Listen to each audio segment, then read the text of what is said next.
L'Éternel gardera ton départ et ton arrivée dès maintenant et à jamais. Psaume chapitre 121, verset 8.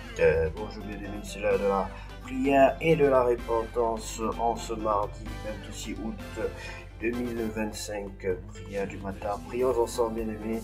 Seigneur Tout-Puissant, merci pour ce nouveau matin, pour la grâce de la vie, pour la paix de la nuit, pour ton amour qui m'enveloppe encore aujourd'hui. Je t'élève mes pensées et mes projets, dirige mes pas dans la droiture, éclaire mon esprit de ta sagesse et remplis mon cœur de paix et de joie. Seigneur, garde ma bouche de paroles inutiles, mes mains de gestes vains et mes yeux fixés sur ton chemin. Protège ma famille et ceux que j'aime. Ouvre ma maison de ton ombre bienveillante et sois mon refuge à chaque instant. Ta parole déclare que tu garderas mon départ et mon arrivée dès maintenant et à jamais. Oui, que mon départ et mon arrivée soient gardés ce 26 août 2025. Bien-aimé, Dieu ne se contente pas de t'accompagner un moment, il garde ton départ comme ton arrivée. Tu peux commencer cette journée avec confiance car tu marches sous sa protection.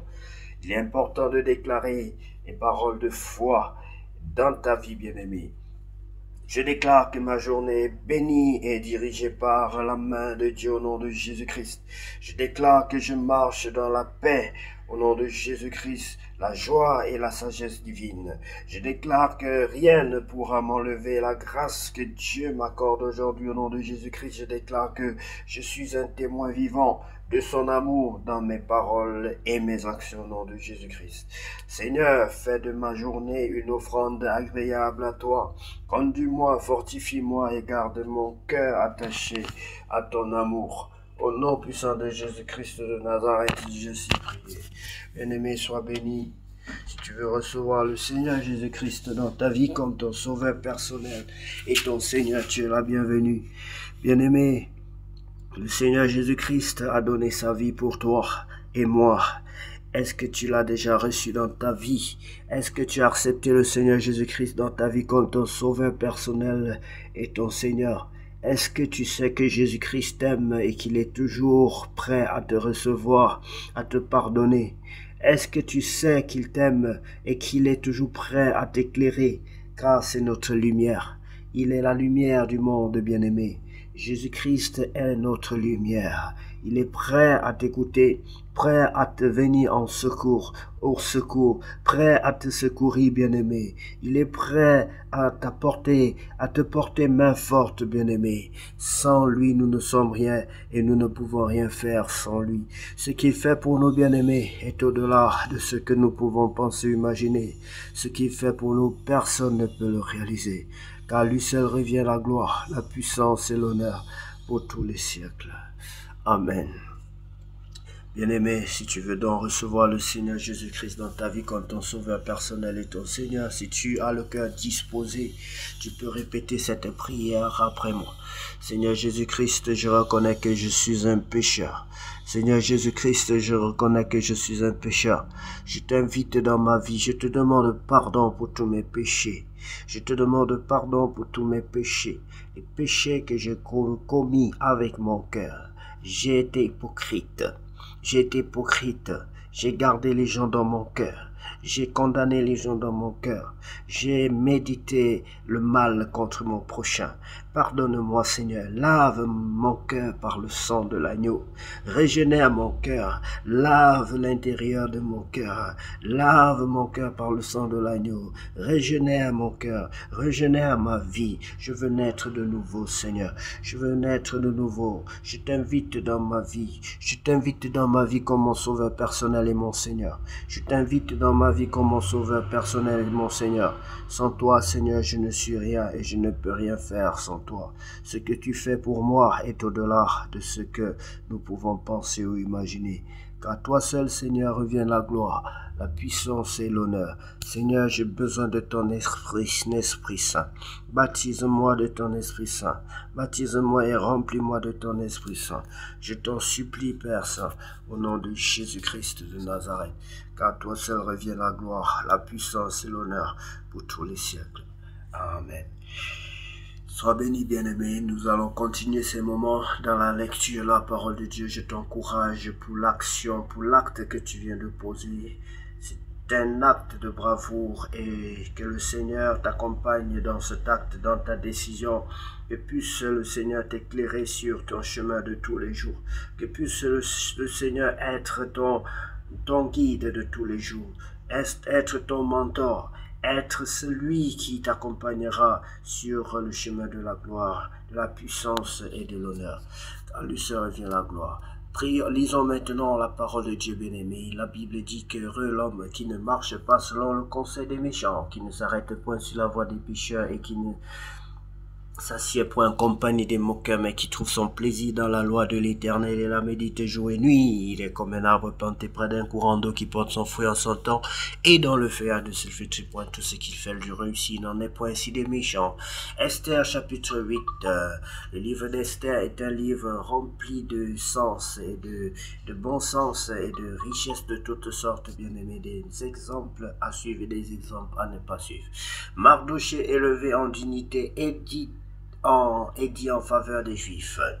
En ce même jour, le roi Assuérus donna à la reine Esther la maison d'Aman, l'ennemi des Juifs, et Mardochée parut devant le roi, car Esther avait fait connaître la parenté qui l'unissait à elle. Le roi ôta son anneau qu'il avait repris à Aman et le donna à Mardochée.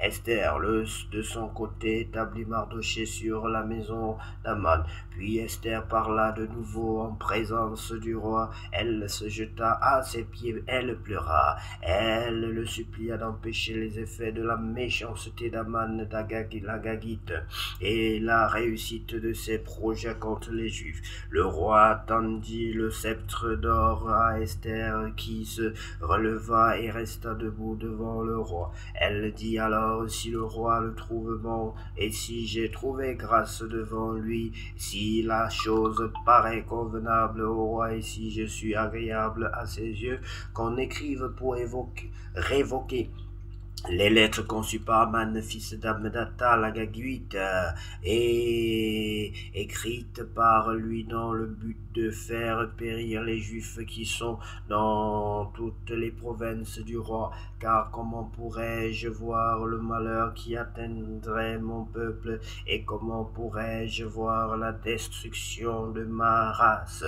Le roi Assuérus dit à la reine Esther et au juif Mardochée: voici, j'ai donné à Esther la maison d'Aman, et il a été pendu au bois pour avoir étendu la main contre les Juifs. Écrivez donc en faveur des Juifs comme il vous plaira, au nom du roi, et scellez avec l'anneau du roi, car une lettre écrite au nom du roi et scellée avec l'anneau du roi ne peut être révoquée. Les secrétaires du roi furent appelés en ce temps le 23e jour du 3e mois, qui est le mois de Sivan, et l'on écrivit suivant tout ce qui fut ordonné par Mardochée aux Juifs, aux satrapes, aux gouverneurs et aux chefs des 127 provinces situées de l'Inde à l'Éthiopie, à chaque province selon son écriture, à chaque peuple selon sa langue, et aux Juifs selon leur écriture et selon leur langue.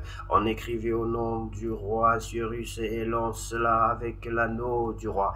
On envoya les lettres par les courriers ayant pour monture des chevaux et des mulets nés de juments, Par ces lettres, le roi donnait aux Juifs en quelque ville qu'il soit la permission de se rassembler, de défendre leur vie, de détruire, de tuer et de faire périr avec leurs petits-enfants et leurs femmes tous ceux de chaque peuple et de chaque province qui prendraient les armes pour les attaquer, de livrer leurs biens au pillage, et cela en un seul jour, dans toutes les provinces du roi Cyrus, le 13e du 12e mois, qui est le mois d'Adar. Ces lettres renfermaient une copie de l'édit qui devait être publiée dans chaque province et informaient tous les peuples que les Juifs se tiendraient prêts pour ce jour-là à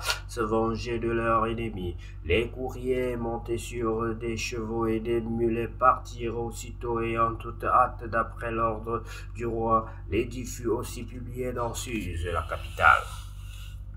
Mardochée sortit de chez le roi avec un vêtement royal bleu et blanc, une grande couronne d'or et un manteau de byssus et de pourpre. La ville de Suse poussait des cris et se réjouissait. Il n'y avait pour les Juifs que bonheur et joie, allégresse et gloire.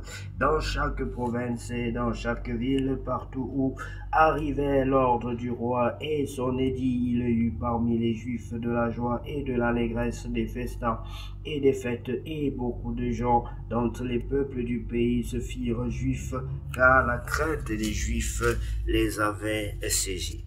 Oui, bien-aimé, c'est ainsi que ton ennemi sera traité aujourd'hui. Le plan que l'ennemi a prévu pour toi est nul et sans effet. Toute arme forgée contre toi aujourd'hui est nulle et sans effet au nom de Jésus-Christ de Nazareth.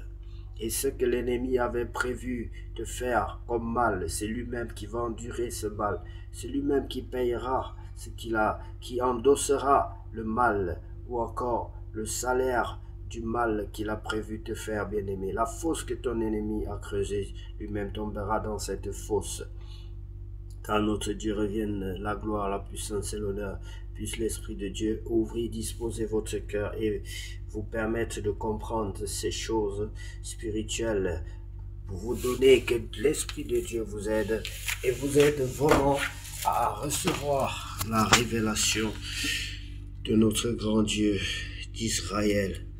Au nom de Jésus, puisse cette journée être la plus glorieuse, la plus belle de toutes les journées vécues sur cette terre. Au nom de Jésus-Christ. Amen.